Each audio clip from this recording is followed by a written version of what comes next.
the Ray Wilkins Auditorium as we are just about ready for the 2014 Power Hockey Cup Championship. I'm Jerry Otto, joined by Chris Lemieux. Let's send it to Charlie Bros for our starting lineups. Number 19 on defense, Jake Hartline. Number 28 forward, Peter Hansel. Number 84 goalie, Pat Hilferty. Number 7 defense, Luke Coleman. Number 88 captain on forward, Liam Miller. Hey Jerry, can you turn mine up a bit? Number 8 forward, Alex Pitts. A bit more because I couldn't hear you. Number 18 forward, Jake Saxton. And number 12 forward, Bryce Smith. Philadelphia coaches are Tony DeMico and Gary Sexton.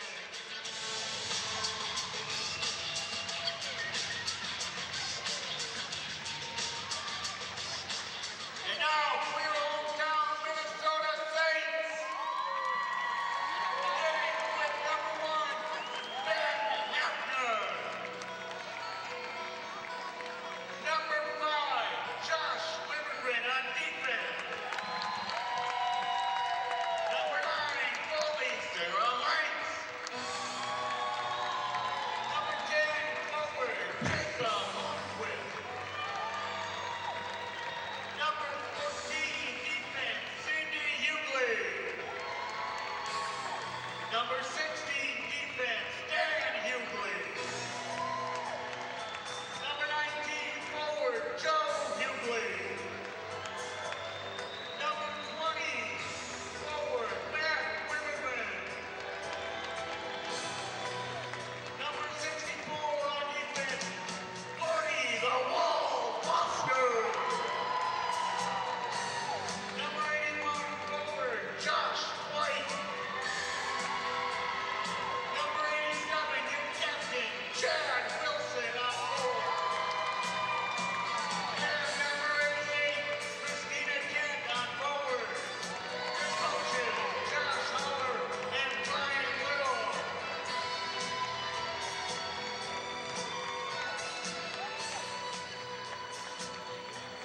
Chad Wilson's going to law school.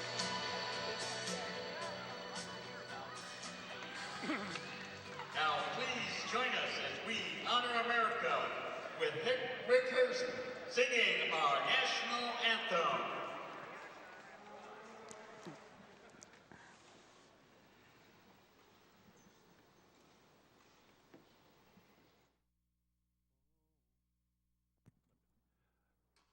Oh, say, can you see by the dawn's early light what so proudly we hailed at the twilight's last gleaming, whose broad stripes and bright stars through the perilous fight o'er the ramparts we watched were so gallantly streaming, and the rocket's red glare, the bombs bursting in air, gave proof through the night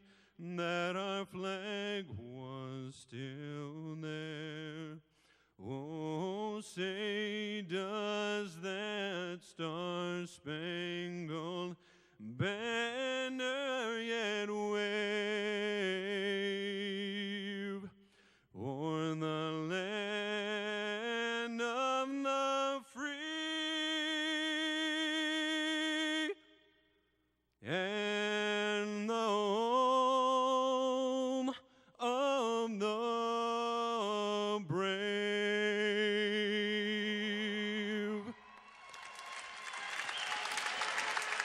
Yeah, I just keep.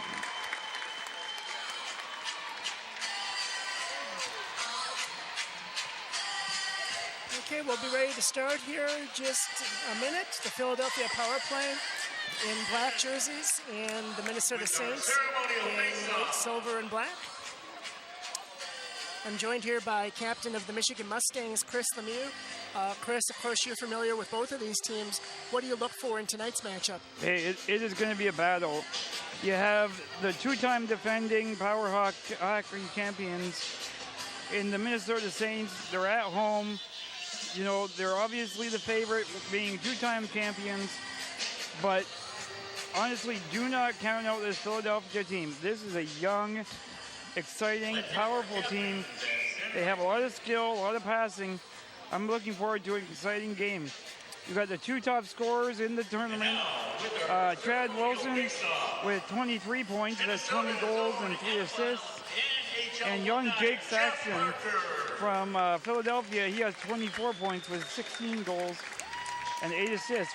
So watch for those two guys. You know, this could go either way. This can be a big high-scoring game, or it could be, you know, lockdown defense, maybe 1-0. We will see, but it's going to be exciting regardless.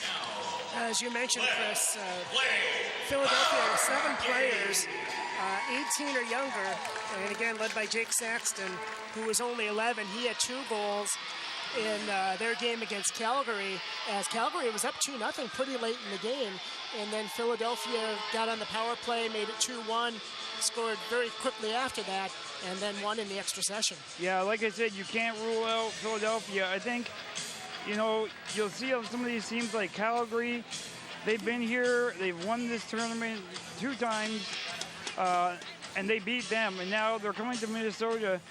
This team is the 2-time reigning champions. But you know what? Being young has its advantages. I know being an older player, waiting all day to play this championship game, your stomach has butterflies. Sometimes you psych yourself out. But when you're 11 years old, you don't even think about that. You're just happy to be here. He's having fun with his friends, and now he's going to come out and he's probably going to dominate just like he has been. Chad Wilson's brother is in the military, just came back from overseas and came here to cheer on his brother Chad yesterday, and I know that was a real treat for him. That's awesome. That's very cool. You know, this is a great crowd we got here, lots of supporters. Everyone brings their cheering section, you know, and although we're in Minnesota and Minnesota's in the final, I think Philly's going to have a lot of fans cheering for them, so Minnesota might not have the home ice advantage. But something you were mentioning on Twitter and then also on the webcasting that Philadelphia has a very big following. Absolutely. You know, they're kind of become a quick cult favorite. They actually defeated my Michigan Mustangs last year at the U.S. PowerHockey Tournament.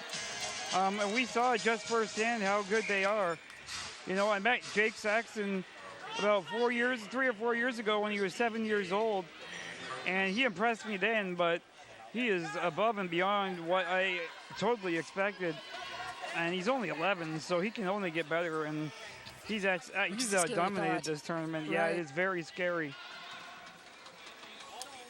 So behind the net is Chad Wilson. Saxton is right there with him. Good poke check there, and this will hop out of play.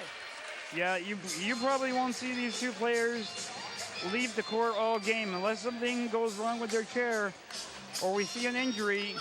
You know, these are the 2 main guys, so they're going to be leading the way the whole way. Saxton has a great supporting cast of Liam Miller and Alex Pitts, you know, and then to support Chad Wilson, we got Josh Swight, number 81, and then Matt Wimmergren. He's along with his brother, Josh Wimmergren, who's on defense, but yeah, they're pretty close. These are 2 even teams. It should be a good battle.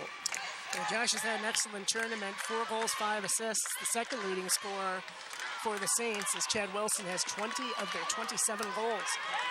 There's a quick chance for the Saints as Wilson flipped it ahead, and that went off. Aaron Gordon. Right.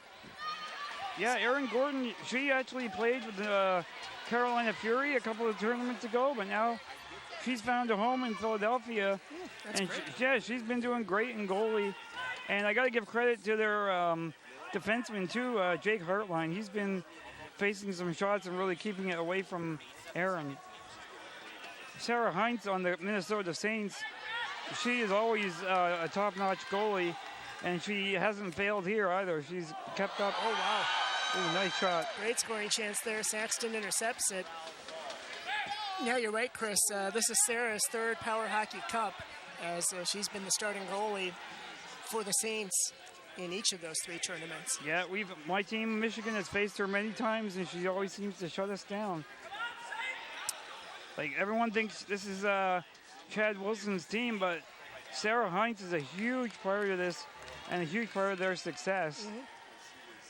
Yeah, you can score 10 goals, but if the other team scores 11, doesn't matter, yeah, right? It doesn't do you much good. So Saxton hustling down on the far side, tries a flip shot, and that goes into the chair of Sarah Hunch. So we'll have a face-off in the Saint end. Again, these are 15-minute stop time periods, and the rink here is 100 feet by 50 feet, so it's half the size of an Olympic-sized hockey rink. Yeah, and then we have one half-court line, and that acts as our offside line. Right. So instead of 2 lines like in normal hockey, we just go off the main center line. One thing I really like about power hockey is there's no icing. Yeah, a couple of leagues tried that, but it just takes away from the fluidity of our game, and sure. This works perfect. Ooh, Matt Dwight Wilmergren. almost put one in there, but Aaron Gordon shuts him down. Yep.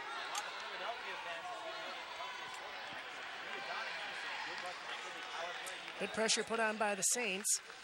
And now coming out with it for Philly is Liam Miller. He's the captain for the power play. And taking it there is Alex Pitts. Alex has 5 goals and 6 assists on the tournament thus far. That goes off of Heinz and cleared away smartly by the Saints. Big chance there for Philadelphia. Saxton spinning around, and Dwight intercepts it. And a good block there in front by Jake Hartline. We were talking about the youth on Philadelphia. You have Saxton, who's 11. Pitts is only 13, and their captain is only 16, along with their main defenseman, Jake Hartline's only 17. So Saxton's the second youngest player in this tournament, next to his teammate Peter Hinkle. So an 11-year-old pretty much having his own way with pretty much all the teams here is, like I said, truly impressive. Right. A very nice flip there by Pitts. Oh, nice pick by Miller on Dwight. Unable to get the shot off there was Pitts. As nice back checking there by Saxton, and he steals it away from Wilmergren.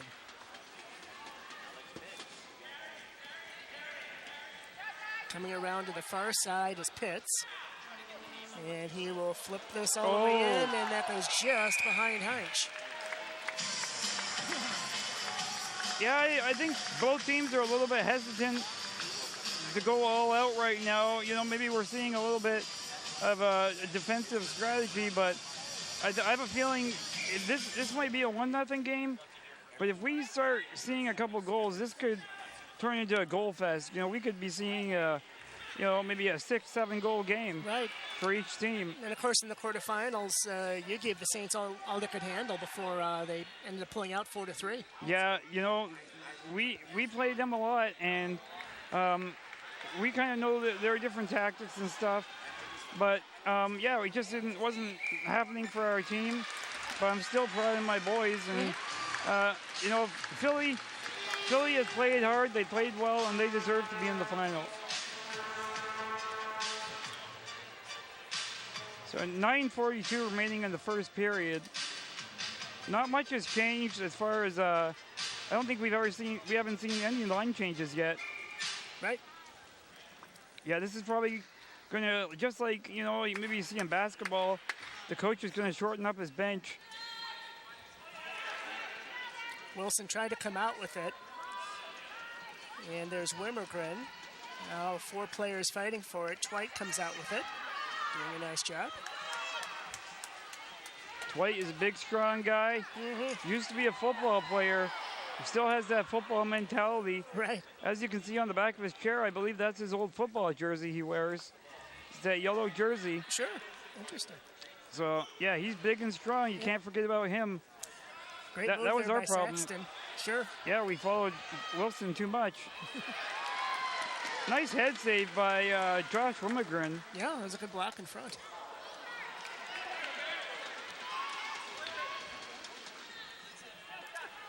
Josh and Matt Wormegren playing right now.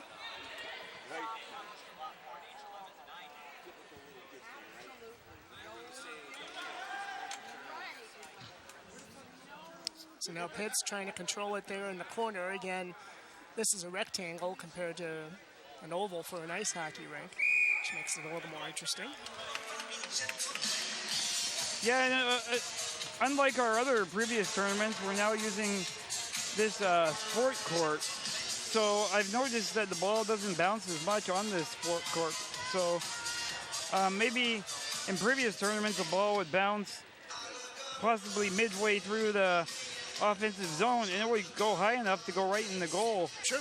On the bench bounce, but you're not really seeing that this tournament, and you're also seeing a lot less balls go over the boards. So I kind of like it because it keeps the game going. Right. Yeah, Wally Shaver was mentioning how fast that first game went. It lasted just over an hour as boy, Jeff Barrett, the goalie for Calgary, he was really impressive. He was. That was a flip shot by Wilson, but saved by Gordon. But yes, Jeff Barrett, he's one of the top goaltenders. Very impressive. Good flip pass there by Pitts. Oh, here comes Saxton. Yep. Flip shot, over the goalie, hits the net. Yep, and good back checking there by Wilson.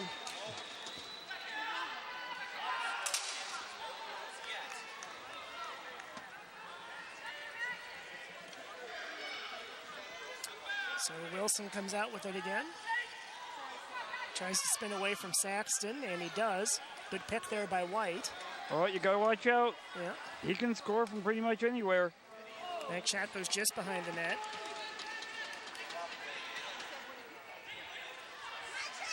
And in front, Wilson with a spin move, puts a shot on, and that's deflected in front.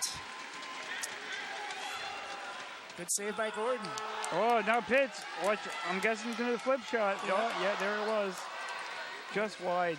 Hanks doing a big job of closing off that far part of the net. As now Wilson spinning around, trying to evade Saxton. Oh, good job by Miller by cutting him off. Yep. Yep, Now did you Wilson see? breaks out and trying to get by Pitts. Yeah. Good block there. That's something Wilson likes to do. He likes to go behind the net, draw the forwards behind the net, and then he try bust out so he can get a breakaway. So you got to keep your eye open for that. That's very sneaky. He is very crafty behind the net. Another one of his moves is he'll go for the wraparound, and then when halfway around, he'll go back the other way and tuck it in with the backhand. So now Wilson behind the net. Saxton has been shadowing him most of the game. He flips it out of the zone. Hartline there will just deflect it away. And nice job by Pitts.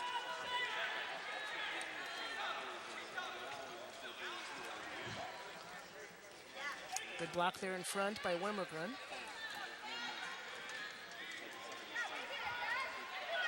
Pitts has it stolen away by Dwight. And Pitts comes back with it again. Good job.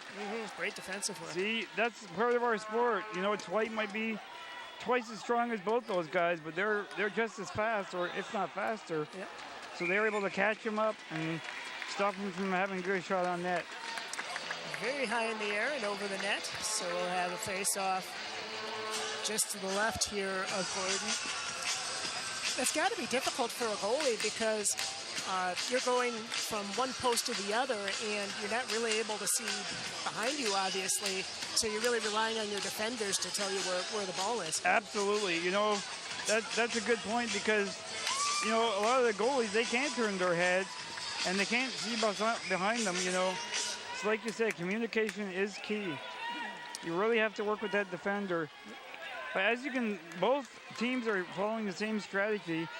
They have their defender facing the opposite way of their goalie, so it's kind of like a crisscross. Sure. So then that way you have eyes literally in the back of your head.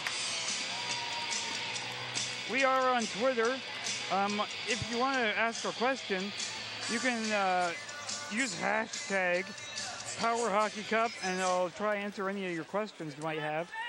You just use hashtag PowerHockey Cup. This goes into the corner, and coming out with it for Philly is Liam Miller. Pitts is trailing, so is Saxon. Yeah. Oh, goal by Liam Miller. Nice job to get by Limmergren, the defender, and sneak it in along the far post to get on first. Yeah, as you can hear, lots of Philadelphia fans in the house. See, that's the thing about this Philadelphia team.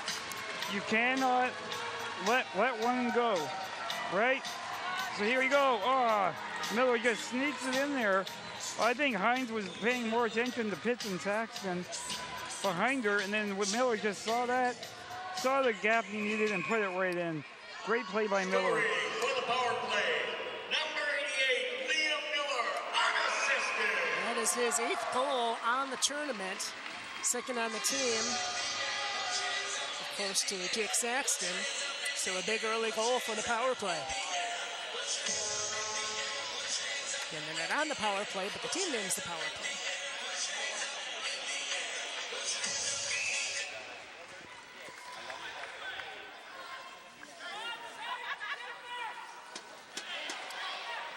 Nice job by Pitts to clear the zone. Yeah, he's done a really good job of diffusing a lot of good Saints scoring chances. Yeah, absolutely. I've been saying this all week, but he reminds me of a young Chris Cram. He straps the stick to his hand. He has that long reach, has that nice little slap shot. You know, he's a really good player, and he's still very young. But, yeah, reminds me a lot of Chris Cram.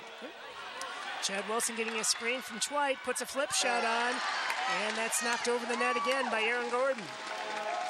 Pitts picks it up. Nice flip shot. Tries to clear it out. Saxton now gets it over the line. Yep. Good defensive work there by Wilson to try and cut off Saxton. Now he gets double teamed by Twite and Wilson. Still no changes here. The original 10 players that started this game are still on the court. Right. Oh. That's an offside call, I'm guessing. Yep, offside. We'll have a face-off in the zone. It's great to see so many fans here. We have a guy on the Saints bench. He's wearing a halo, dressed as a Saint. Right. Yeah, we got a Michigan Mustang dressed as a horse. I saw that. Yeah, it's great that these fans, you know, they come and support us, support their friends and their family. Oh, nice shot by Chad, but it was actually deflected off his own teammate, Wimmergren. Right. Here comes that wraparound. Gotta Wraparound watch. and good defensive work. Boy, at the Nice last job. second, Saxton. My gosh, what a play. I thought that was in for sure. Yep. I think Saxton Wilson did saved it. too. Yeah. You can see he's getting a little bit frustrated. There was that controversy where they made him switch his chair halfway through the tournament. I know he's not happy with this chair. It does overheat. It might slow down, so that's something to look for. You know, that might be a big advantage for the Philadelphia. If they can get in his head, you know, that could be a big advantage. Here he goes again, wrapping around. Good flip shot, and it's in. And a nice job by Chad Wilson as he makes it one apiece. Yeah, you cannot let this guy open. You can't leave him open. You have to have the guy on him at all times. Look, comes around, finds the hole, Perfect shoots shot it right in. the post. Wow. Yeah, you leave a hole open like that, he's going to put it right there. Nice little lob shot. So it's one goal apiece. We got about 3 minutes left remaining in the first period. Assisted by number 81, Josh White, and number 20, Matt Limmergren. So that was Wilson, assisted by Twite and Matt Wimmergren.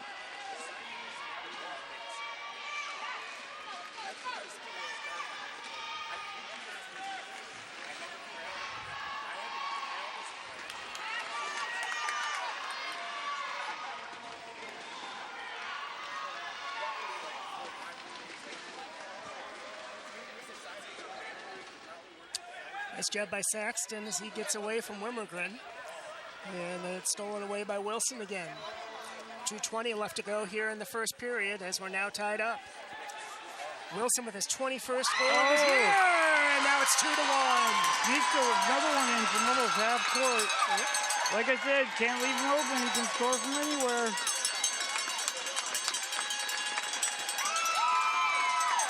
This is where experience comes in. You know, now let's see how Philadelphia responds. Here comes, Here's the replay. look at Wilson right over the line. Saxon's trying to stop him. Beautiful lob shot over both the defender and the goalie right in. No one, that's unstoppable.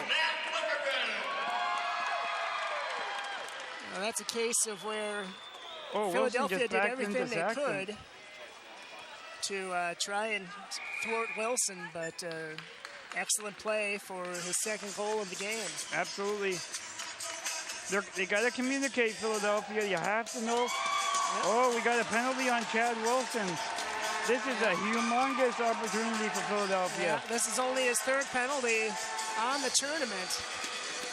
Like, I would say this is almost a must-score opportunity. You know, you don't get these opportunities very much. You have to take it while you have it. Chad's off the court. You got 1:55 remaining in the first.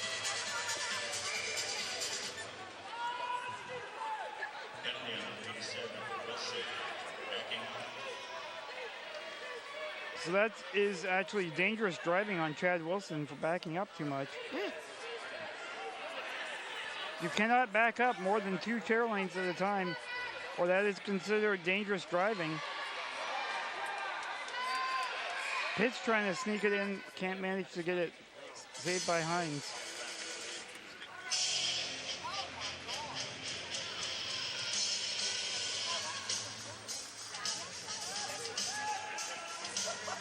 Dwight's going to now be the face-off man with Wilson in the box. He'll go up against Pitts. Pitts wins it back to Saxton. Saxton curling. Lob shot. That's almost identical to where Chad scored just a couple minutes ago. These two players are very similar. So Saxton coming out with it. He tries to flip it through 3 players. Dwight attempting to send it out of the zone. Again, Philadelphia being really aggressive with all 3 forwards there right around the ball. Yeah.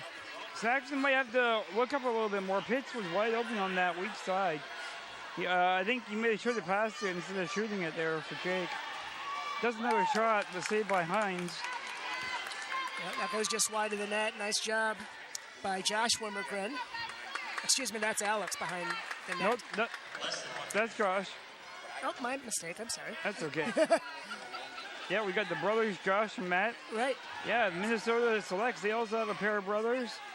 We got a mother-son duo in this tournament, so it's all about family. That's great. Yep. This goes into the corner. 22 seconds left here in the period. Miller. Liam Miller. Good defense there by Dwight as he steers him into the corner. Dwight just trying to protect the ball for the remaining 6 seconds here of the period. As they're trying to get it away from him, and we're going to have a stoppage with just over 2 seconds remaining.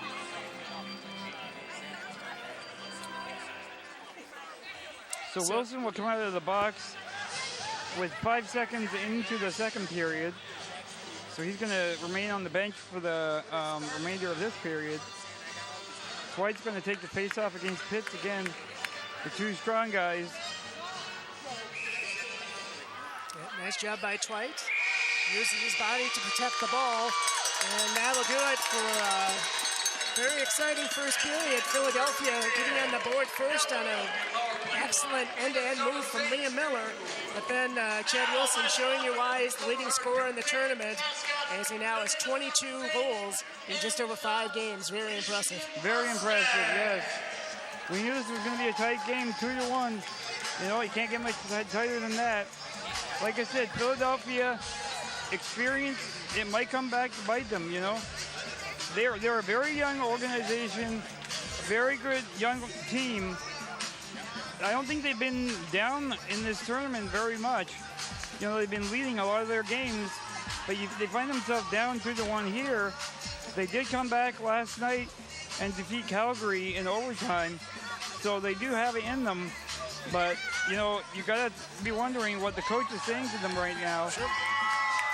Thank you very much, Chris Lemieux. We will take a quick break. We'll be back for the second period right after this.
Welcome back to Roy Wilkins Auditorium as we're just about ready for the start of the second period of the 2014 PowerHockey Cup Championship as the Minnesota Saints lead 2-1 after one. I'm joined by captain of the Michigan PowerHockey team, Chris Lemieux. Chris, are most of your players from one spot in Michigan, or are they kind of spread out throughout the state? No, we are very spread out. Okay. We have guys that come like almost 2 hours during our season to come play. I'm actually live in Windsor, Ontario. We have another fellow that lives in Windsor. So we have lots of players spread out all over the state. Mostly southwestern Michigan near Detroit. Okay. But yeah, we're spread out. So it's it's always like, it's good to have people from different areas, you know. Sure. That helps spread the word. So we're going to see the same lineups as we saw during the first period. We got Pitts, Miller, and Saxton, along with Jake Hartline and Aaron Gordon for Philadelphia. And then you have Wimmergren, Twite, Wimmergren, and Heinz for the Saints. And Chad Wilson is now back on the court after his penalty is over. So it's fought for right near the midcourt stripe as Wilson trying to take it away from Pitts. Good move there by Saxton. Yeah, Saxton's been getting hit the last couple of games. There comes Miller. Breakaway chance again for Liam Miller. Gets by the defender and just misses the near post. So he was looking for his second goal of the night. Flips it over the net to Pitts, but Pitts just can't get a stick on it. Yep. That's something else they'll do. They'll go behind the net. Instead of trying to wrap it around, they just flip it right over and hope that one of their guys can connect. Yeah, nice shot there by Wilson as that steered away as Miller really hustled back. Again, there's supposed to be a 9-mile-an-hour speed limit, but I'm kind of guessing that's difficult to enforce. Yeah, it's very difficult, but, you know, big nice shot. Save there, but it's going to trickle in as Twite there along the far post. Aaron Gordon couldn't get a stick on it, but Twite just pushed it in. She made the original save, but the puck was still there, and a nice job by Twite to follow up.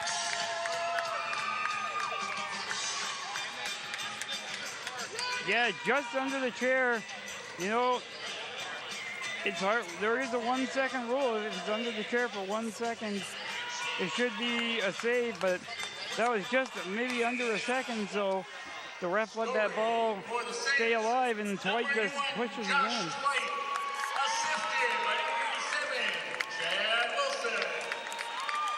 Yes, going back to what you were saying about these chair speeds. Oh, Jake Saxton's on a break.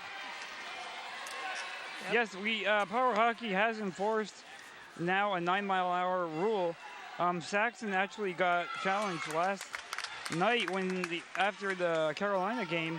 Okay. And no, his chair is actually under the limit. Some guys actually might look faster because of their physical weight. Sure. You know, same chair. You have a guy like Josh Dwight, who's a big boy. You know, maybe Liam Miller or someone has the same chair. He doesn't, but just for example, right. You know, Miller, he might weigh 90 pounds. So obviously that chair is going to go a lot quicker. But yeah, we have purchased a radar gun, and you can challenge.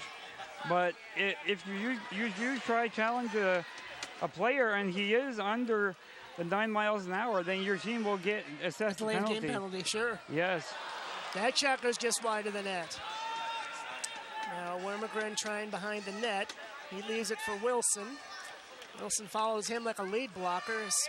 Sexton's right there with him. Now Dwight with a good shot, and that goes just wide of the net. That was almost like a broom ball shot. Yeah, you got to watch Dwight. These two work really well together. You know, it's a good combo. You got the finesse of Wilson with the passing and the shooting, and Dwight's just that pure power guy. You know, he can do it with the big backhand or do a big slap shot. So a different a view for the goalie. You never know which one's going to be coming at you. Right. Saxton's trying to dig it out here. Dwight's just kind of overpowering him.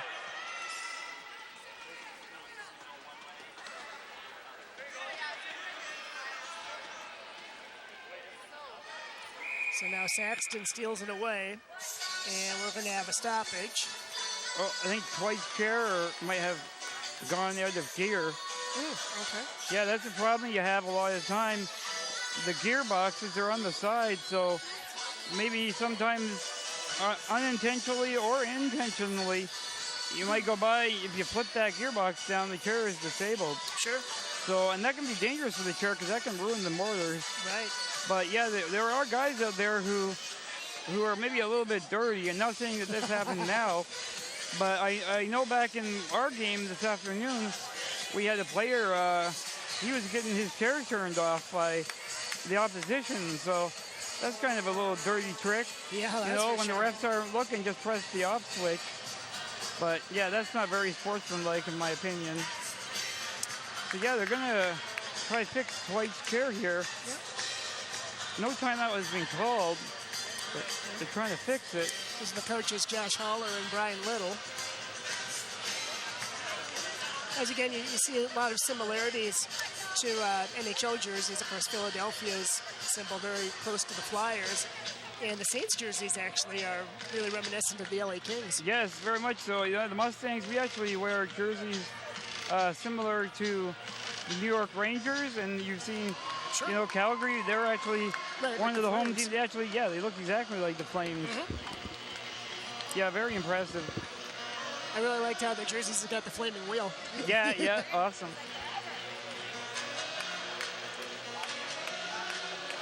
So, Wilson and referee Tim are having a little bit of a conversation. They're talking back and forth. It looks like they may be arguing a bit. I don't really know what's going on here. You know, if a chair breaks, really, you should call a timeout or switch the player, but the refs are allowing this game to be held up until everything gets back to normal, but that's kind of a disadvantage for Philadelphia. Right.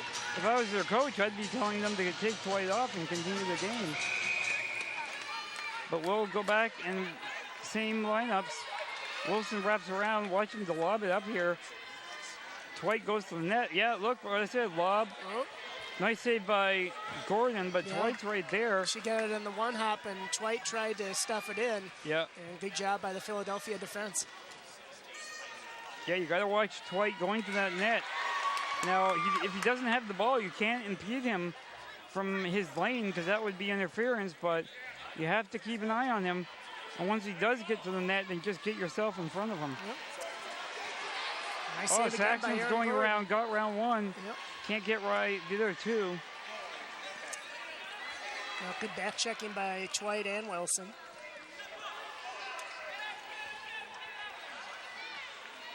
Little give and go there. So Wilson's going to try and go behind the net. No. Spins back to the near side and flips it out of harm's way. As much as these players are, you know, I would say both teams' top players, I am not a big fan of this not switching. You know, I know why the teams are doing this, but in my opinion, I think it might come to hurt them in the end. Sure. You know, a chair might overheat. A player will get fatigued. You know, these guys have played, I think this would be their 5th or 6th game in a matter of 4 days. So everyone is tired. So why not give someone a breather for a couple minutes? Both teams do have capable players on their bench. Nice attempt there again by Twite in front of the net. Saxon might get break. Yep. Good job by Hartline and Gordon right in front of the net. As this will go just wide, and Liam Miller will chase it down. Good job to get by Twite. Oh, Miller just blows by everyone. Yep. Centering shot, save is made. It's loose in front, and we'll have a face-off in the Saints' end here with 9:55 left to go in the second period. As Josh Twite with the only goal here in the period.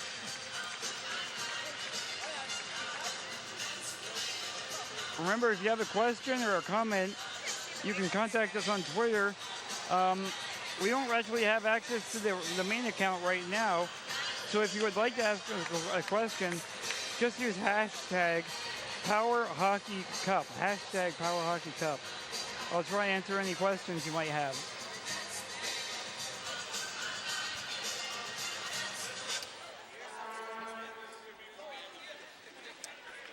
Okay. So the official having a discussion with the Saints coaches. Once again, Wilson is talking with referee Tim. It looks like Josh Wimmergren is going to be going in the box. That will leave the Saints without their main defenseman. Right. We're waiting to hear the official call what the penalty was for. My guess would be a crease violation.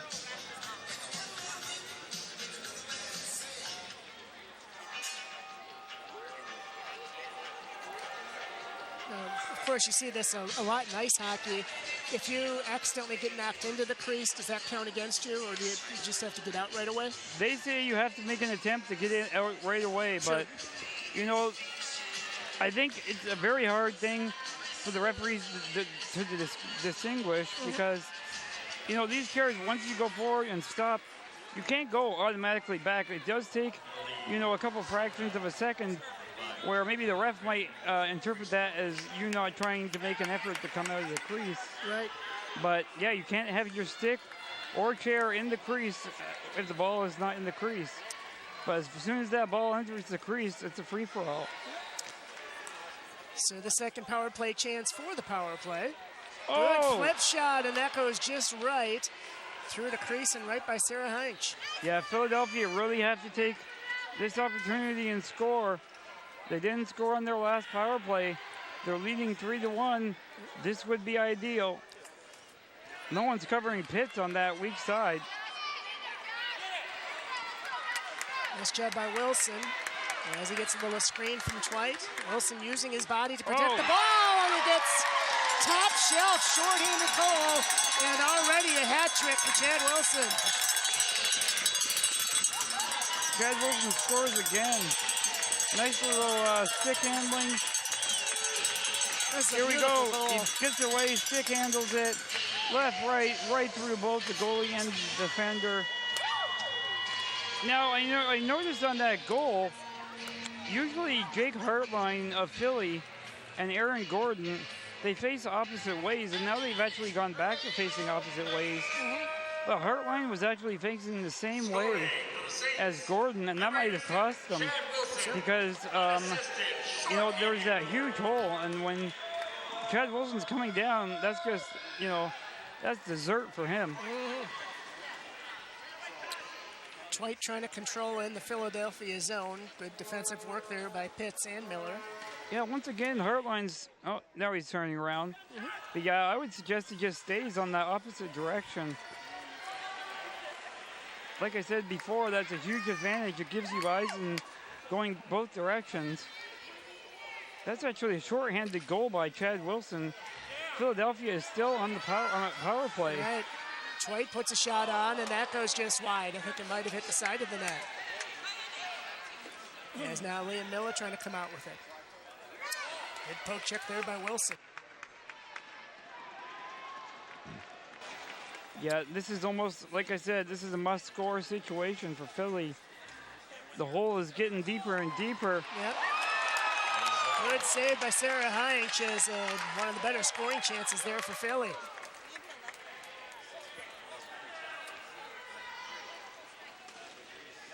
Chad Wilson in the corner. There's two Philadelphia players. Oh, he just hit out Pitts. with it. And now Wilson on a breakaway. As it comes to the near side, and goal number 4. Pretty much an identical play. Right. Gets on the break. Heartline is facing the way that I mentioned he should be, but it makes no difference. Wilson just puts it by both of them. Left, right. There he goes. Draws the defender forward. Goalie doesn't go forward quick enough. Beautiful camera work by our guys. Yeah, excellent replay.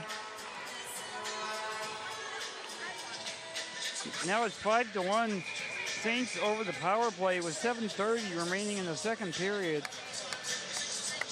Philly has to change things up. What they're doing is not working, obviously. You can't leave Wilson. You can't leave Wilson to break out like that. Maybe they might want to move one guy back. You know, maybe play like a 2-1-1 or maybe a 2-2 like a box. Here comes Wilson again. And we have a stoppage, and this will be still in the Philadelphia zone. We actually have a goalie change now for Philadelphia. Aaron Gordon is on the bench, and now we have Anthony D'Amico. He played a couple of minutes of goalie. He's played a bit, so yeah, he's their backup goalie. Right. Got those big green pads. Yep. He had a 3.33 goals against average and a win coming into tonight's game. You know what, like I was saying, Aaron Gordon is one of those utility type players. She is their goalie, but she is very strong, has the ability to pass and score. So don't be surprised if you maybe see her come in and to give one of the Philadelphia big three, give them a little bit of a rest. Because Aaron Gordon, she'd be a great power player to match up against Dwight. So we'll see what the coach does here, but he's still going with his big three. That's the guys that have gotten them this far, so you might as well keep going with them. Right. But if they need a breather, Philly does have Gordon on the bench, along with Bryce Smith. He's the veteran of the team at 39 years old. And he has the ability to score, but also he's a very good defender, and he's a very smart player, so we might see him too. Saxon brings it around the net. Loops back around. Wimbergren's on him. Feeds it up to Miller. Miller across to Pitts. Pitts shoots it. Nice job there right in front. Yeah, Josh Wimbergren. Yep. Oh, nice little feed from Pitts to Saxon, but Saxon couldn't get a stick on it. So in the corner, Wilson trying to control. And there's Liam Miller doing a nice job.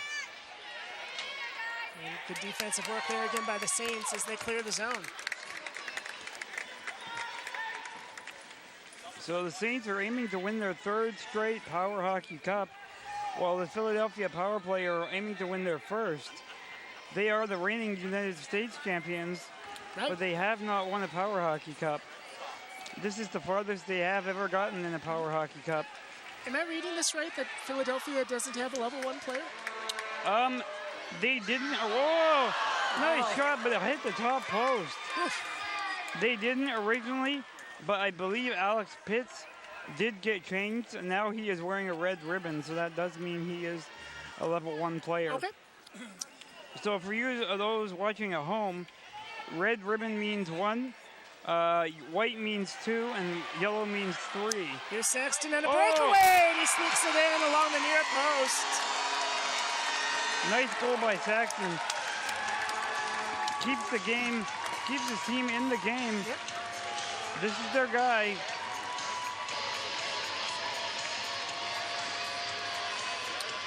So Jake Saxton with his 19th goal on the tournament.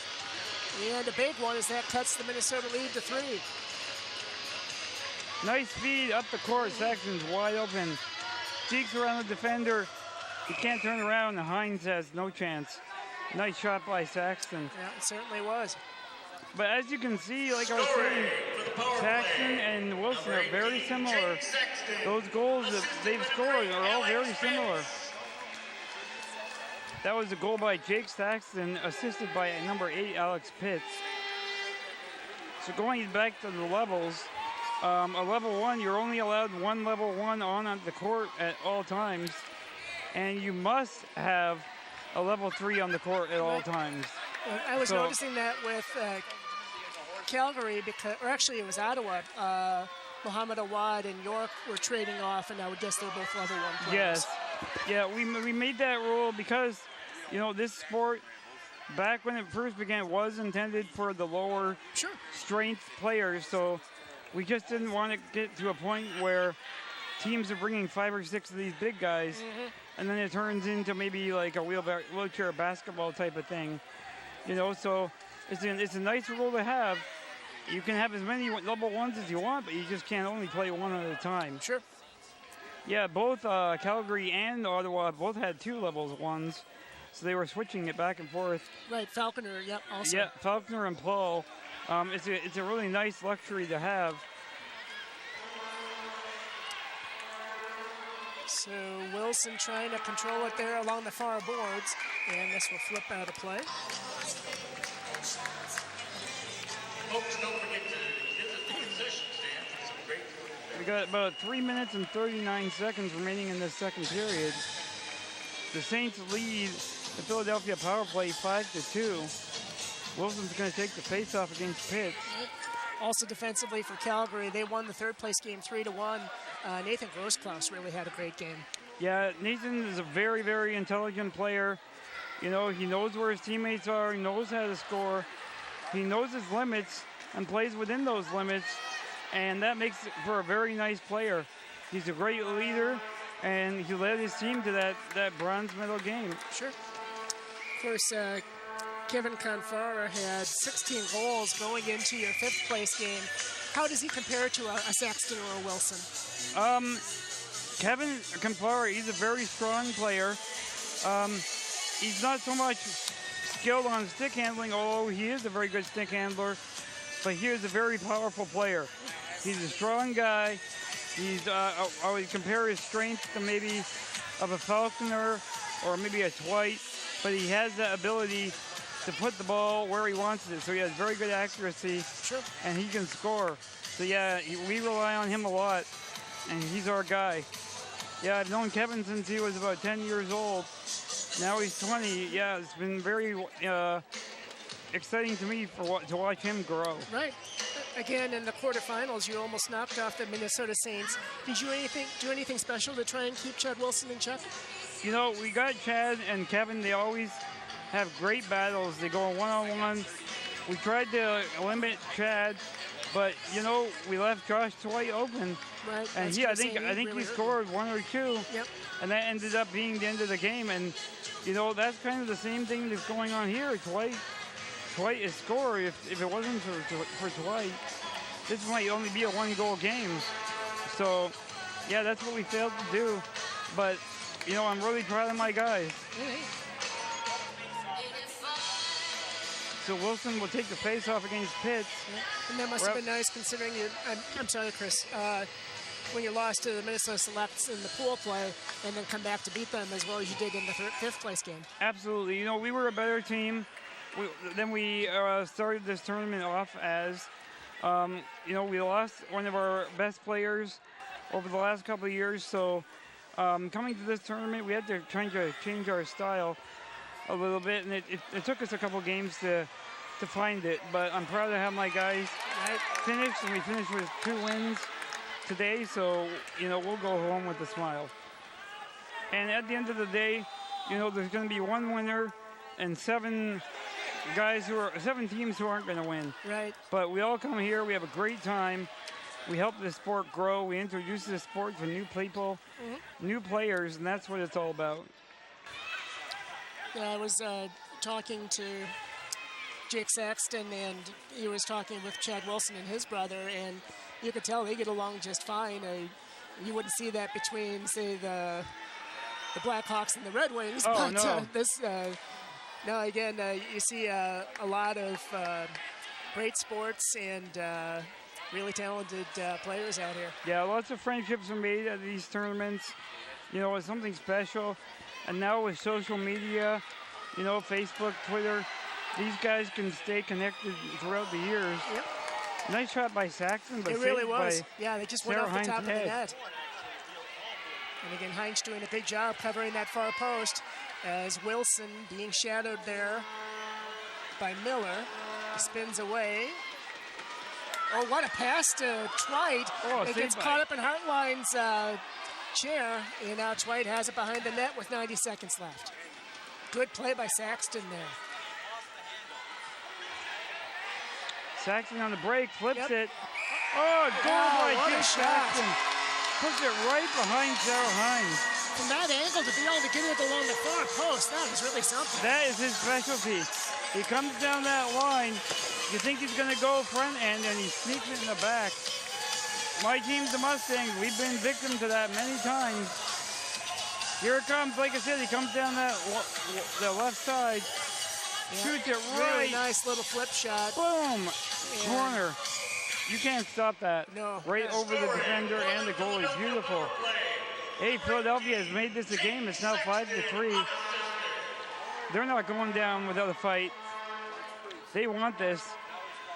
They want to upset Minnesota at home. They are the underdog. They are the younger team. Saxton has the ball again. Flips it.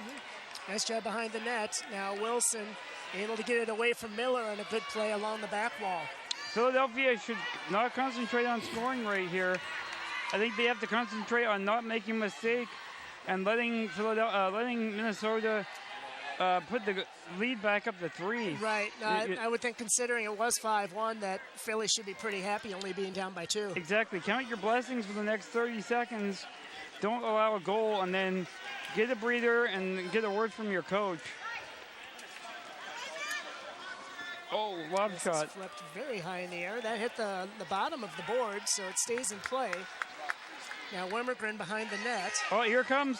Miller got it at the last minute. What a move! Now he's out on a break. Miller gets by Wilson. Wermegren trying to cut him off. That's Josh Wermegren doing a nice job trying to steer him away. Yeah, nice job. He came out of that front position where he usually sits, and he attacked the attacker and made him lose handle. Great second period. Well, it certainly was. It was 2-1 after 1. Then Twite getting the first goal for Minnesota. Wilson gets his goals number 3 and 4 to put Minnesota up 5-1, but then Saxton answers with back-to-back goals to make it 5-3, and great first 30 minutes of play. Absolutely. This is going to be an intense third period. I didn't expect anything less. What did I say? I said in the beginning it was going to be slow, but if a couple of goals got scored, it's going to start to become more open. And now we're seeing almost a goal fest. You know, I wouldn't be surprised if we saw at least like 2 more goals from each team. I think this game's going to open up a lot. Philadelphia has to try to get on the offensive, and you know they gotta change things up. We'll take a quick break. It's 5-3 Minnesota Saints up on the Philadelphia power play after 2. This is continuing coverage of the 2014 PowerHockey Cup Championships.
Welcome back to Roy Wilkins Auditorium as we're just about ready for the third period here of the 2014 PowerHockey Cup Championship. I'm Jerry Otto, joined by Michigan Mustangs captain Steve Lemieux. And this certainly, it seems like you have the two best teams here in the championship game, and we've seen a great game here so far. Yes, very tight, very close. We all knew this would be an exciting game. The PA announcer just announced that we have an attendance of over 400 people here. That's great. So that's very impressive. Of all the tournaments I've been to, I think this might be the highest attendance for a final game. It's great to see everyone supporting these guys. You know, it does change how you play when you have people cheering for you. Right. This gives you a little extra motivation. Charlie Prose, our public address announcer here this evening. So now along the far boards, Wilson has it taken away. There's Liam Miller. Oh, Miller gets right past. in front, gets by the defender, and a nice job. Tries to sneak it behind Heinz, but she blocks him. Yeah, Heinz backed up at the last second to take that one away. Oh, Saxon just lost it to Wimbergren. Yep. Got to be careful. I think we might have Wimbergren. No, I guess not. They're talking with Alex Pitts. I think he may have a chair problem. Yep, that chair's gone out of gear again. A very easy thing to happen in this sport. Sure. Sometimes you'll see a player duct tape down those gear switches, or actually duct tape them in place so they can't be moved. That's a smart move because, like I said, that can burn your motor out, and if someone hits that, you're a duck in dead water, you know. Jake Saxton, in talking to him, he was saying he's always been a natural lefty, so his chair works out just fine. Chad Wilson had his reconfigured so he could have the joystick on the left, and that way he can shoot with the right. Yeah, that's a good point, you know. If you're right-handed, you're going to want to have to drive with that hand.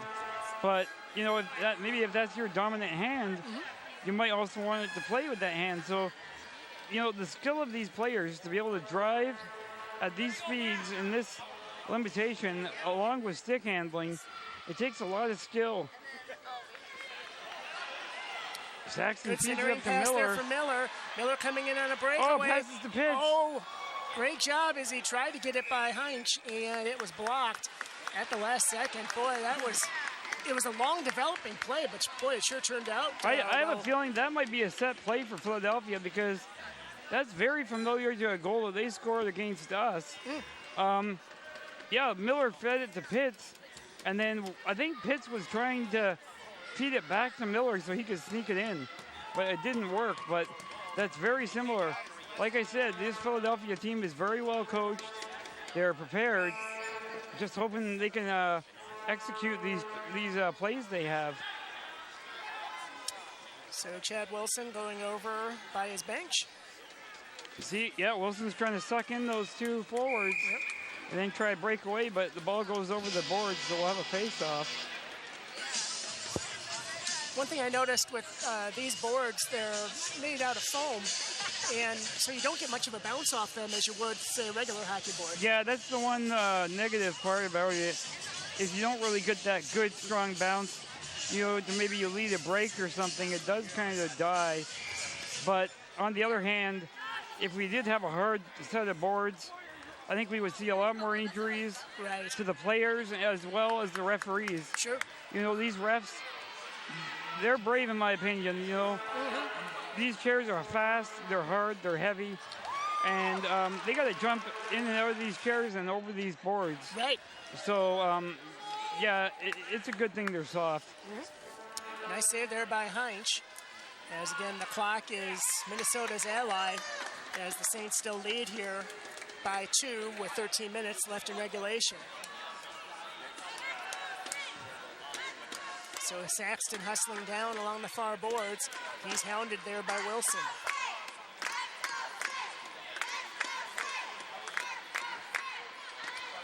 Yeah, now you see Pitts coming in. Nice pick by Pitts to try to get Saxton free. Up to Miller. Saxton lead pass to Miller. Good Watch him to defense pass by it back, Wimmergren. maybe. No, going to go behind the net. And a nice job there by Wilson, and he'll send it all the way down. Yeah, that's a smart move by Philadelphia, trying to use the pick. I would guess for them to try to use that a couple more times. Just like you might see in basketball, it does give that player. Oh, Jake Saxton's on the break. Yep. Let's see what Saxton he does again, here. flip shot, and that was just wide. Wow. Nice shot by Saxton. But yeah, like I was saying, just in basketball, it does give that offensive player who has the ball that split second to get the defender off of them and have that opening shot. Right. So it is a very valuable tool to have in power hockey, is that nice pick and roll.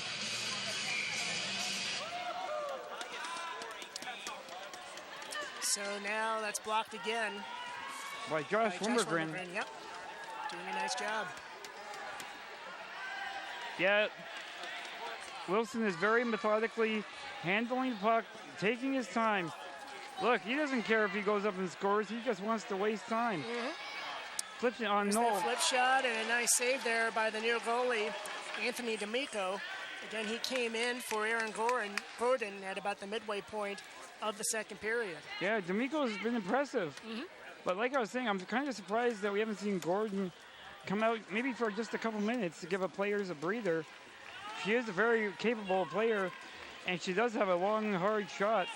So, you know, that's an option to feed the ball back to her, maybe back to the point. Sure. You know, they could use her and Pitts to get her back there, maybe feed it up to Saxton, give Miller a break. Good shot put on, and that is knocked away by the Philadelphia defense. Dwight dumps it in again.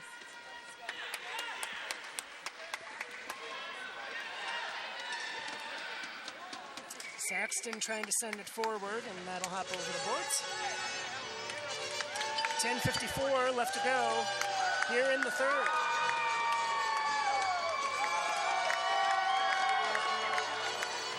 Oh, Spider-Man is in the house. Oh, there's our Mustang. There's the Mustang. Been a great mascot here today during the final, throwing out some T-shirts to the crowd. Along with the Saints Angel. He's been throwing some T-shirts out. Maybe our TV crew can get a shot of the Angel. Sure. So The Mustangs a mainstay at your games? Oh, actually, the Mustang is our referee. Oh, okay. Well, So, that's yeah. great. He only comes out during tournaments. You only see the Mustang every couple of years. Sure.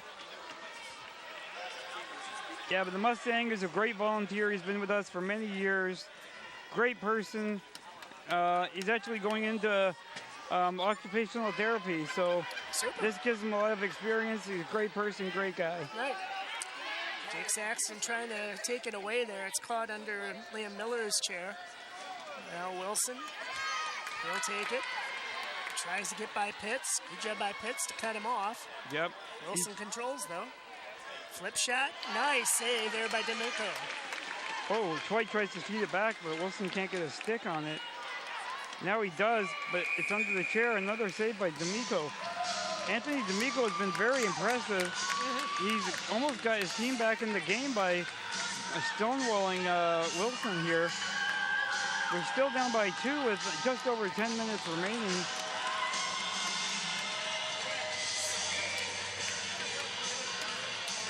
White and Pitts in there for the face-off. Both teams have 1 timeout remaining.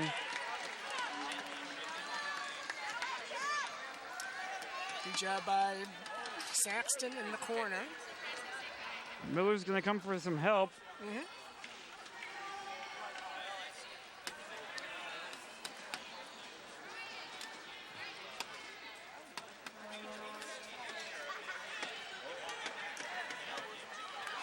Miller tips it away from Wilson. Yeah, good job by Wilson to send it forward.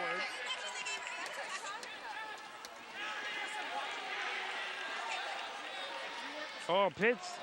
I think they thought he was going to shoot it. He just digs it around Wimmergren. Yep. Takes Good a shot. right in front, and Wilson clears it out of the crease at the last second. Great job by Pitts there. Oh, Saxon's fallen over in his chair. His chair almost tipped over. He's sought back up now. The referee was going to help him, but he managed to sit up by himself. That's scary. Yeah. If you watch Jake Saxton, he really leans forward. Yeah. Yeah. He sits very forward on his chair, almost sits on that front left corner. He is wearing a seatbelt, but, you know, he leans forward. That body weight can tip a chair over. He is very light, but what concerns me is if he does fall forward, if another player is coming along, you know, he's very vulnerable to be hit. Right. And, you know, that's how he likes to play, so I'm not going to, you know, change that. But that can be scary for a mother or a parent to watch. Sure. I know Jake Saxton's mom, she cannot stand to watch the games. There's too much stress on her. I can imagine. During every game, she actually goes outside. She can't watch it. Well, it looks like we're going to have a penalty on Wilson again. Oh, so humongous opportunity for the power play here. Wilson pleading his case to no avail. That's the 3rd penalty on the Saints, the 2nd on Wilson. Philly has yet to get a penalty here tonight. So a good chance on the power play for the power play.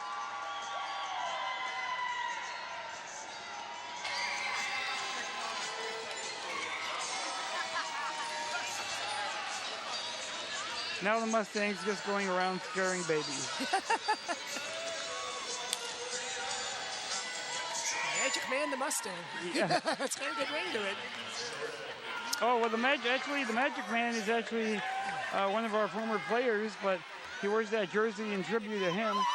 Oh, nice a great attempt shot by there by Wimmergren. Matt Wimmergren.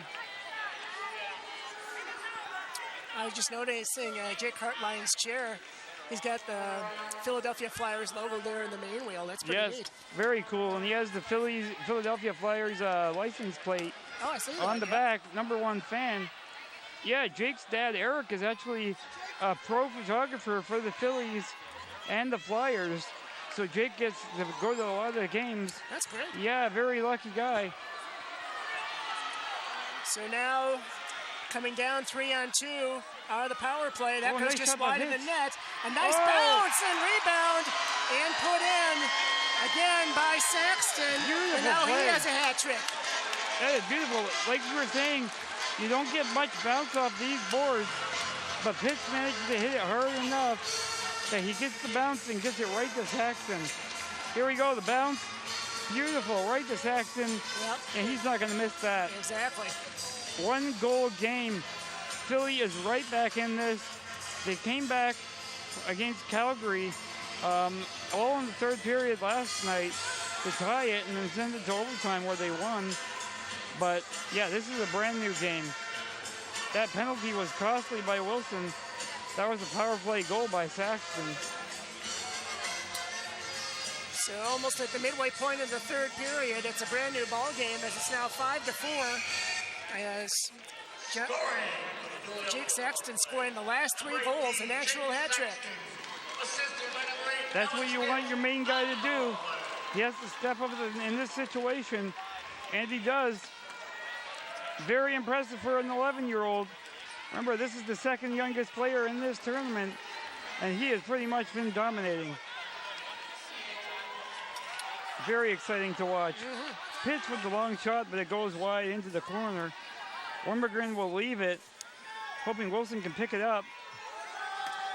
Josh Wormegren playing primarily defense. His brother Matt kind of going back and forth as we have a stoppage. Yep, Matt Wormegren is kind of a defensive forward. He does have 3 goals and 6 assists prior to this game today.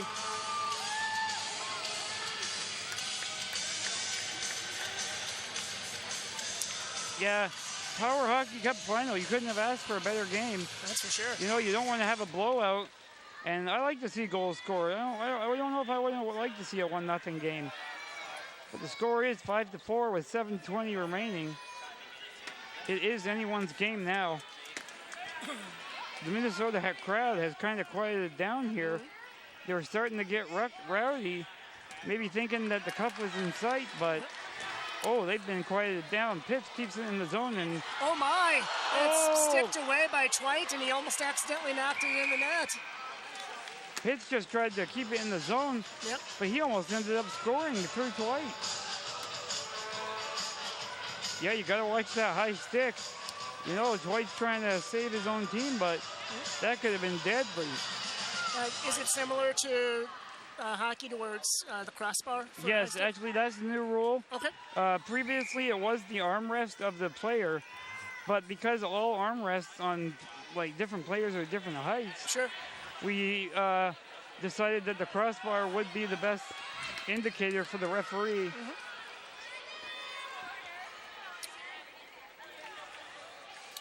So at the midcourt stripe, both teams jousting for it as Twite and Wilson trying to control. Wilson gets it away from Saxton. Got to get back on defense. Can't let him. Oh, nice block by Saxton. Now Pitts Saxton has and it. Pitts combining there.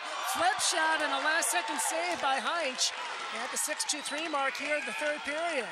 Yeah, we have 6 minutes and 18 seconds remaining, and I think the key guy, if you got to pick someone right now, I'm going to pick Alex Pitts. Everyone is on Wilson. Everyone is on Saxton. But I think if there's going to be a hero, it might be Pitts. Pitts has been left open the last couple minutes, and he's getting good shots off. It's just a matter of time before one of those goes in. I think there might have been some debris on the court, and we'll start back up here.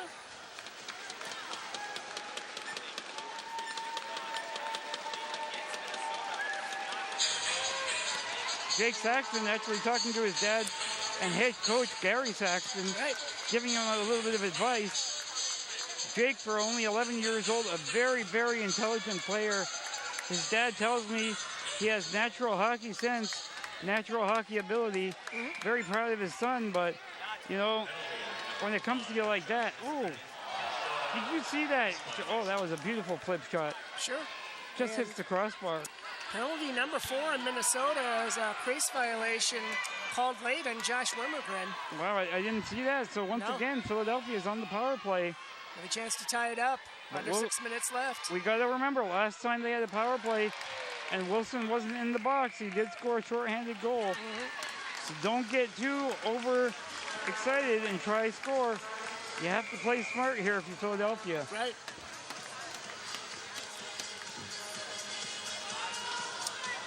So Twite and Pitts in for the face-off. Won by Twite. Wilson flips it. And I think we have a penalty coming up here. Yeah, it's going to be on Minnesota Saints. oh boy. So it'll be a As soon as they two-player touch the ball, advantage. but Saxon's going. Well, that's flips the problem. it, Great saved by shot put Hines. on, and that bounces away, but Liam Miller gets it right back. I don't know, the goalie saved it, but the She didn't play control still, it, yeah. so yeah. play still continues. Saxon's, oh, now the Saints touch the ball. There's going to be a penalty. Looks like it's going to be on Josh Twite. Yeah, they're calling him for interference. Now Penalty it's number 5. 4-on-2 for the Philadelphia. Oh my. You got Chad Wilson and Matt Wilmergren for the Saints, where you got Hartline, Miller, and Pitts, along with Hartline, Miller, Pitts, and Saxton. White having a conversation with Wilmergren in the box. Yeah, humongous opportunity. Maybe they want to try. Oh, Pitts with the shot. Another save. Like I said, he's getting lots of shots off over the last 5 minutes or so.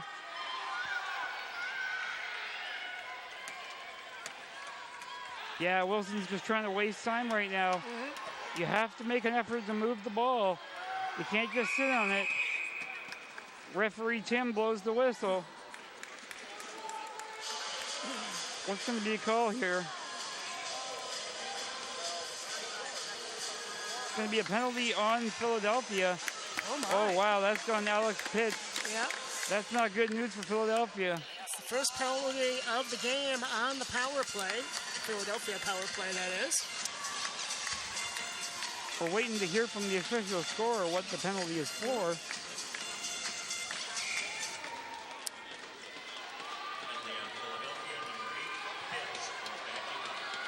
Once again, illegal driving or dangerous driving, backing up more than 2 chair lengths. Yeah, that shouldn't happen.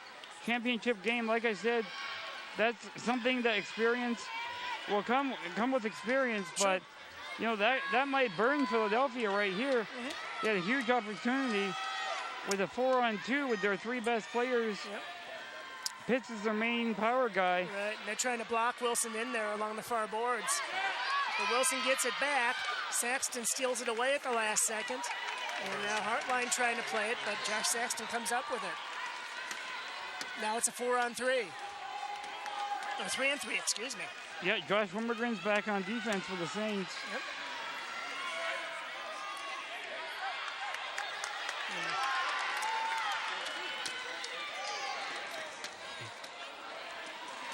You know, now these players are playing in power chairs, so if you haven't seen this sport, you might be thinking, oh, these guys can go all day, but I'm telling you, I don't think either of these teams have switched players. Right. All these players have played the entire game. They must be exhausted. Mentally, physically, you're sweating. It's very warm in here. Yep. You know, and they're giving it their all. Got 3.5 minutes left here in regulation. Certainly you don't want to take a penalty to hurt your team, but you do get a 2-minute breather. Yeah, maybe that's a tactical thing. Yep. Into the corner it goes. As now the Minnesota Saints will have a brief 20-second power play. Wilson behind his own net. Goes over to the far side. Gets a screen from Wilmergren. Trying to take it forward. Good defensive work there by Miller and Saxton. Oh, That sideways Saxton just got collision. hit. Shot put on and a nice save at the last second by D'Amico.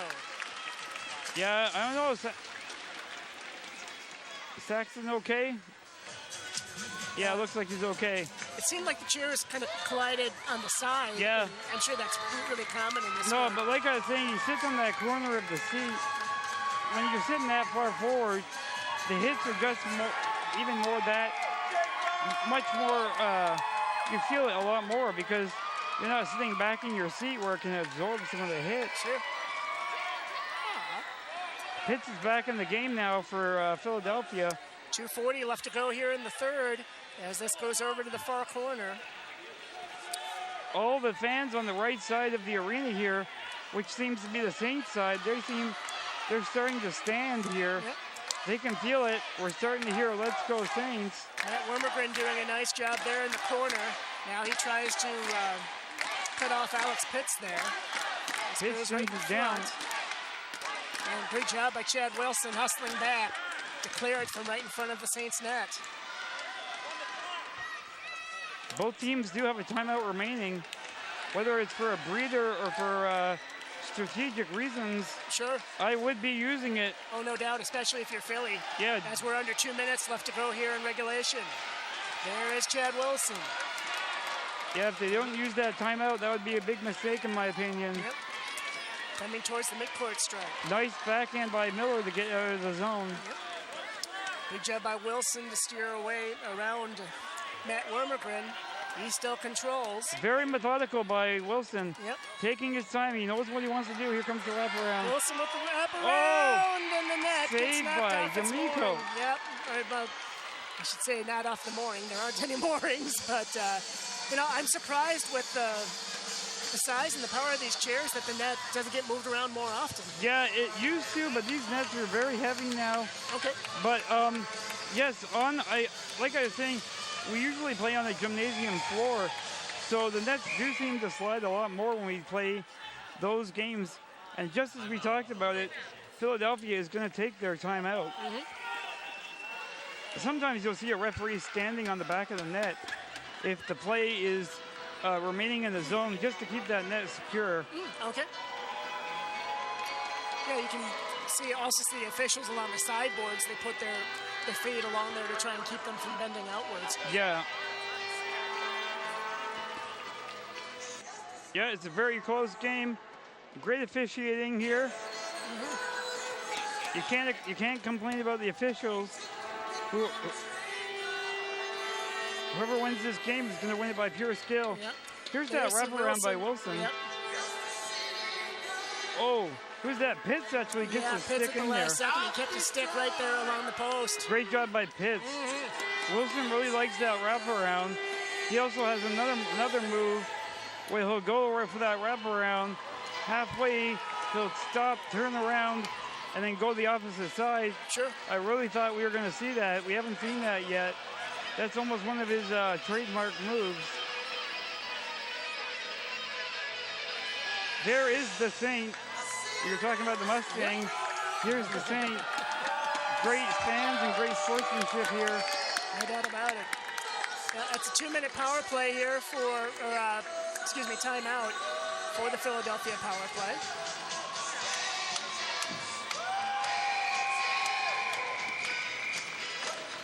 How long have you been playing power hockey, Chris? I'm 32 years old and I've been playing since I was 9. Wow, that's great. Yeah, so I've been playing a long time. 23 years? Yeah, I originally started playing in Calgary Okay. with the Calgary Selects League, but then I moved. But yeah, when I started playing, there was only 2 teams, Calgary and Toronto. And now we have teams from all over North America. And an interesting note, this is the 3rd time in a row that PowerHockey Cup final has been 2 American teams. So America is very much now part of power hockey. Sure. Saxton breaking into the Saint zone quickly. Gets hit by Matt Wormergren. Yep.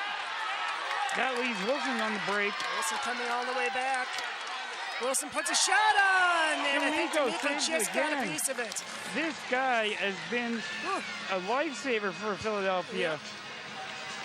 You know what? That's a gutsy move.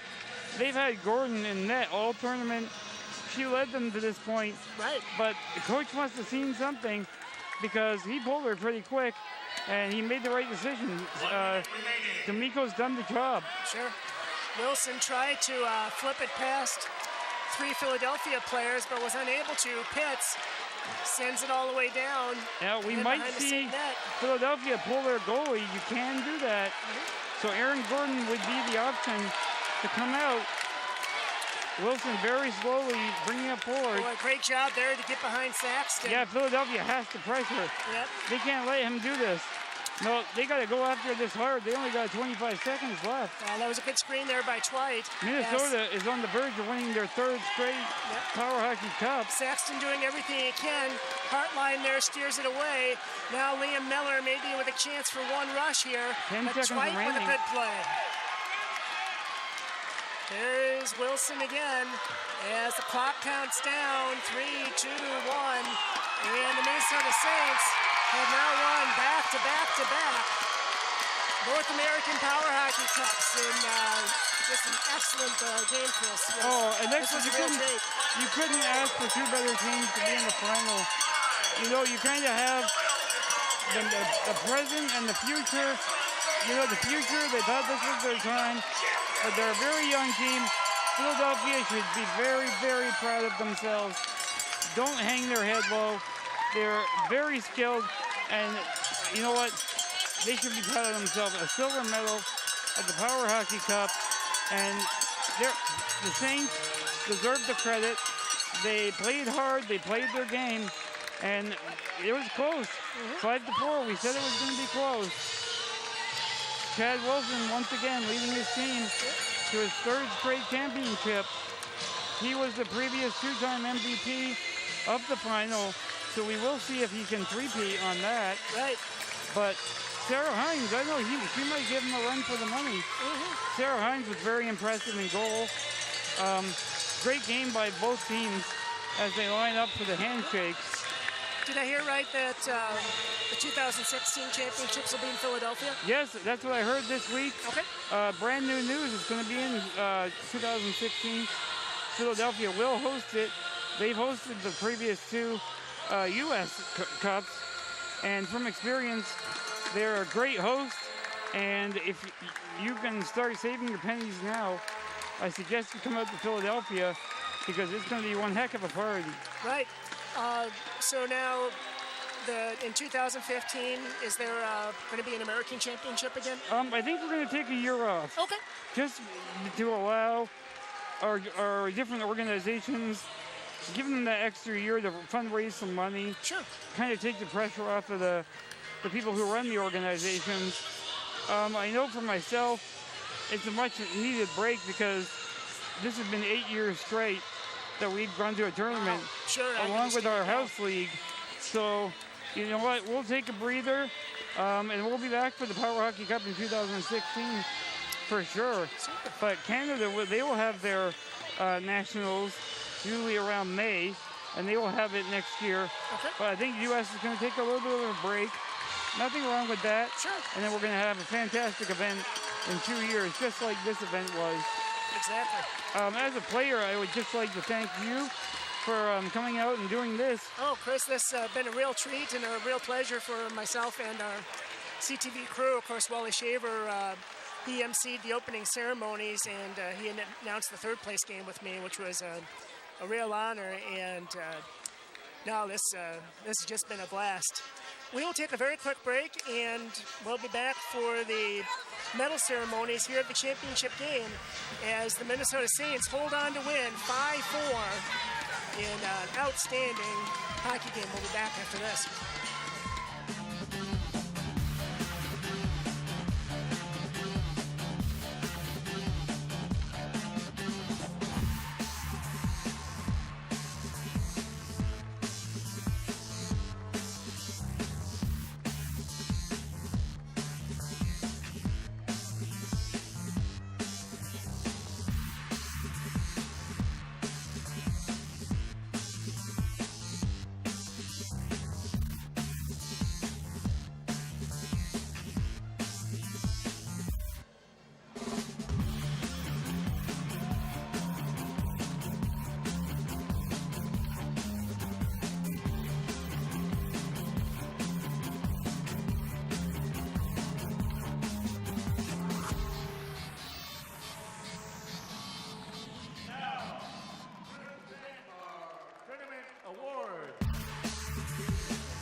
USA 2014 Champ Anthem.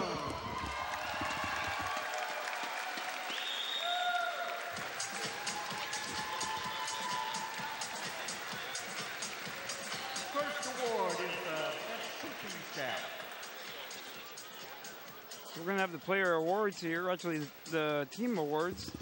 I think the first award is best coaching staff. And the award for best coaching staff goes to the Philadelphia Power Play. Much deserved. Tony D'Amico and Gary Saxton have turned this team around in a matter of 3 to 4 years, and they're going to have a big, long, successful run with this team. Oh, no doubt. Again, with that kind of youth, it's got to be a challenge, but it's certainly got to be encouraging. And you talk about a bright future. Their future looks incredible. Oh, absolutely. They no way hang their heads low. They should be very proud. For best goalie, representing the Calgary Selects, Jeff Barrett. So Jeff Barrett wins best goalie from Calgary. Very good choice. Yeah, he was very impressive in the third place game. I'd like to give a shout out to Ottawa's goalie. I believe her last name is McBride. Yep, Talia McBride. Yeah, this was her first tournament, and she impressed me very, very much. But Barrett takes away the best goaltender award. Mr. Mustang goalie Dino Leibus has actually won this award. I think 3 straight PowerHockey Cups. That's great. So him and Barrett are good friends, so I'm sure they're going to be having some bragging rights going back and forth on social media over the next couple of years. The best offensive player, representing the Philadelphia Power Play, Jake Sexton. Jake Sexton with the most points in the tournament, and he had a natural hat trick in this championship game, but it just wasn't quite enough. 11 years old, kind of bittersweet for Jake, but he absolutely deserves this. Right. An awesome player, and it's very scary to think about how much better he is going to get. Much deserved. Best offensive player. Now, the best defensive player, representing the Toronto Lake Raiders, Megan Hines. Best defensive player, Megan Hines from Toronto Rock. Megan has won this award, I believe, 2 times before. She might have even won it 3 times before. Really? She is a very, very renowned defenseman or defense person in this sport. Very respected, great positional player, much well deserved.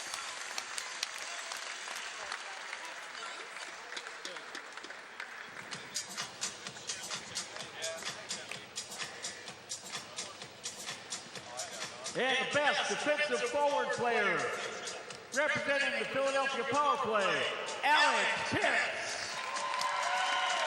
Nice, number Alex. He sure was impressive tonight. Very good. Best defensive player. Great job on Alex Pitts. You know, Saxton has been getting all the headlines, but without Pitts and Miller, he couldn't have done his job. Great job by Pitts. Only 13 years old. I have a feeling Pitts and Saxton might be both the youngest players to win their respective awards in this tournament, so that's very impressive. Sure. Next, the best newcomer, representing the Michigan Mustang, Tristan Barron. Yes, that's my boy. That's going to make you happy. I am so proud of Tristan. We brought him to the tournament. You know, I told him I didn't have any expectations. We threw him right in the fire, and this guy deserves it. Great choice. I am so proud of him. How old is he? Tristan just turned 18. I was going to say. But yeah, he was the leading scorer in our league. That's great. Him and Kevin Confard dominate our league. Sure. But this is his first tournament. Awesome. Now, your silver medalist, the Philadelphia Power Play.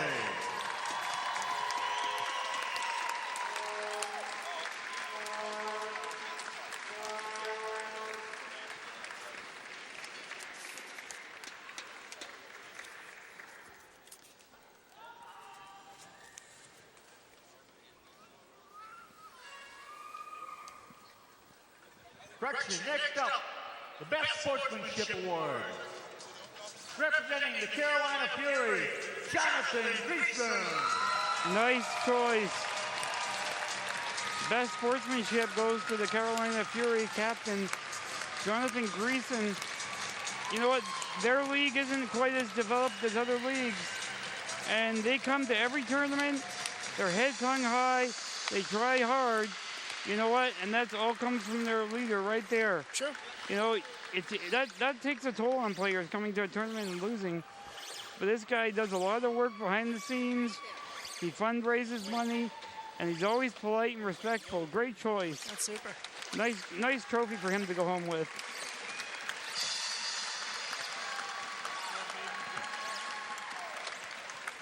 Now it's time for your silver medal team, the Philadelphia Power Play. Beginning with Michelle Boardman.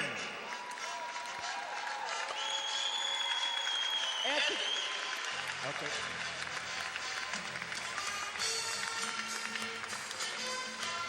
That's Michelle Boardman.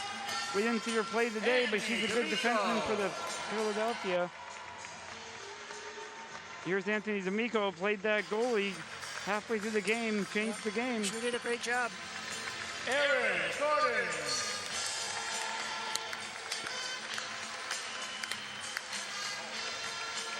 Aaron Gordon, she has to be very proud of herself.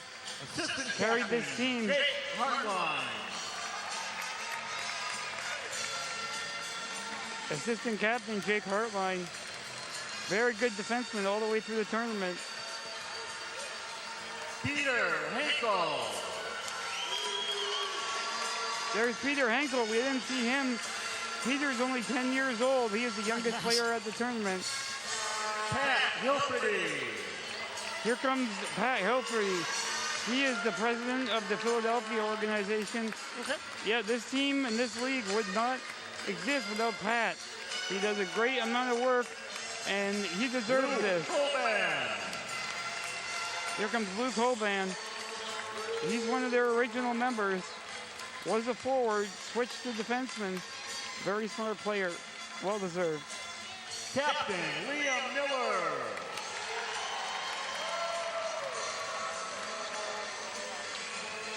Liam Miller, number 88. A fan of Patrick Kane, even has his hair cut.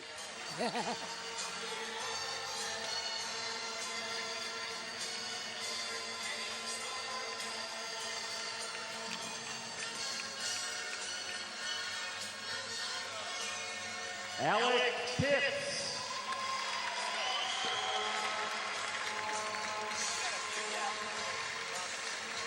It's nice to see smiles on Philadelphia's face. Assistant captain Jake You know, they Saxton. shouldn't hang their heads low. I'm sure they'll shed a few tears, but they should be very proud of themselves. There's Jake Saxton. And Bryce Smith. And here comes their veteran, 39-year-old Bryce Smith. Nice keepsake for him. And your coaches, Tony D'Amico and Gary Saxton.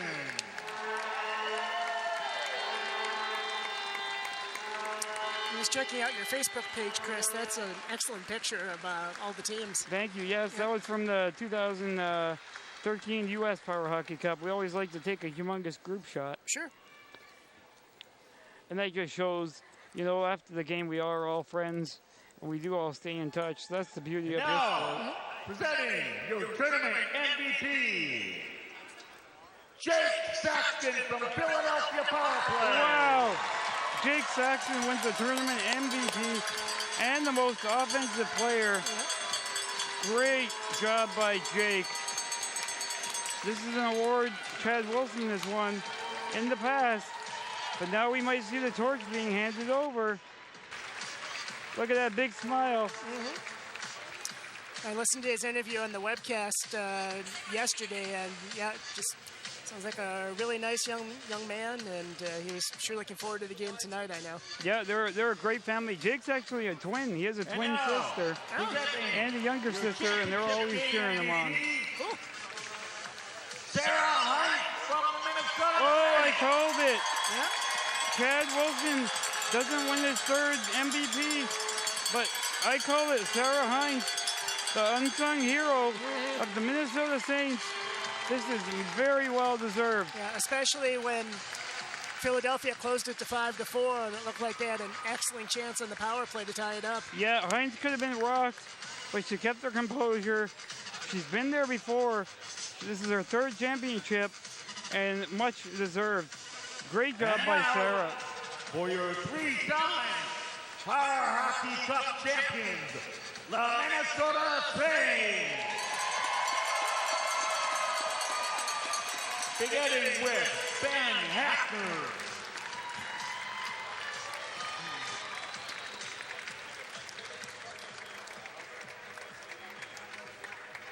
Josh Wimmergren.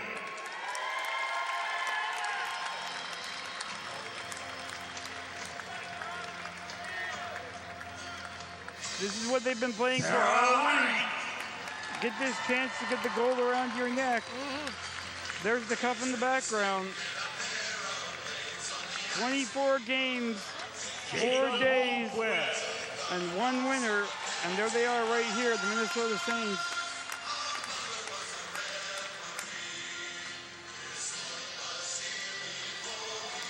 I think Chad tried to go grab the cup. Trophy a little too early.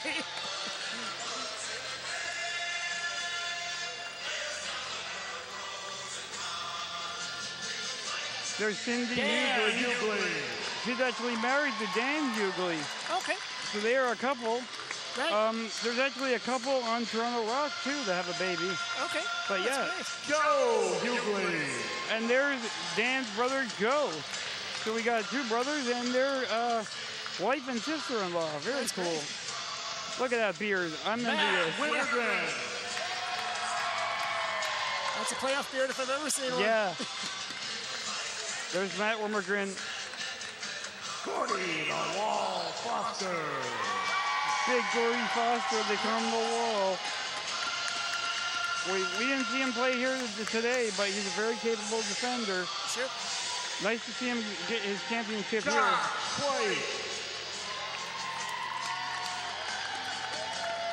Josh Twite, as you said, was integral in their 4-3 victory over your team, the Michigan Mustangs, and he should play well in this game also. Yeah, you know, he's their difference maker, really. Like I said, everyone follows Chad, tries to shut him down. But Josh put in a couple goals, and that was the difference, too. Here comes Christina Kent. And their coaches, Josh Muller and Brian Little.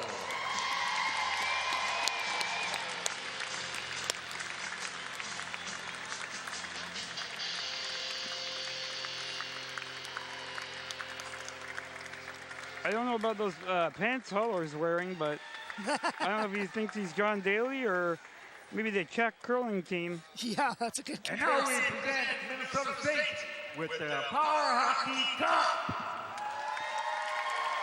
There it is. Chad wanted it before, and now he gets his chance to raise it. Kiss that cup. Hands it over to his coach. Gonna go back to his team.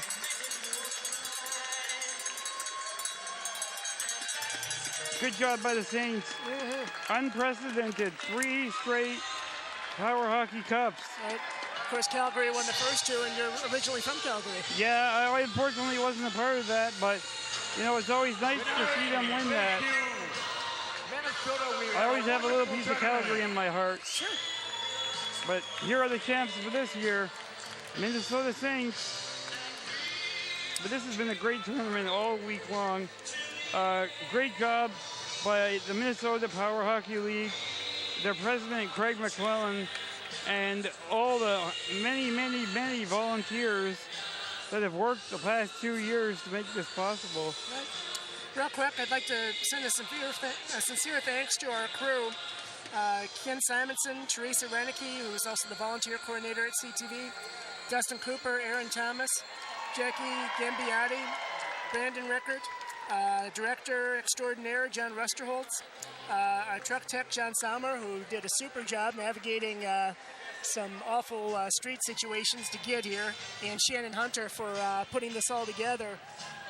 Chris, I want to thank you for doing a superb job. Any final thoughts? No, anytime. It's been a great pleasure to be here as a player, and it's been exciting to be an announcer. You know, maybe I found my new vocation when I retire.